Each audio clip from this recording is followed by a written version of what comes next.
আপনি কি জানেন পিএম কিষাণ বা কৃষক সম্মান নিধিতে যে 20তম ইনস্টলমেন্ট বা 20তম কিস্তির টাকা ছাড়তে চলেছে, সেখানে কারা কারা পাচ্ছেন না?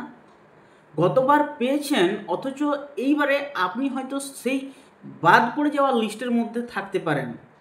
কিভাবে জানবেন বা কারা কারা এই লিস্টের মধ্যে থেকে বাদ পড়তে পারে?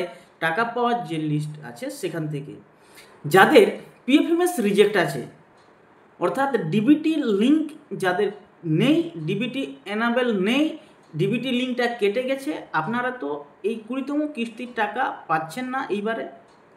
আর কারা পাবেন না? আর পাবেন না যাদের রেশন কার্ড অনুসারে একই ফ্যামিলির অন্তর্ভুক্ত হয়েছিলেন।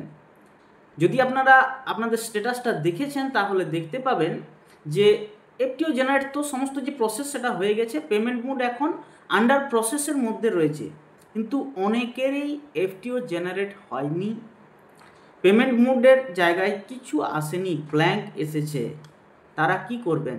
খুব শীঘ্রই এডিএ অফিসে গিয়ে যোগাযোগ করুন, এর কোনো বিকল্প পথ নেই।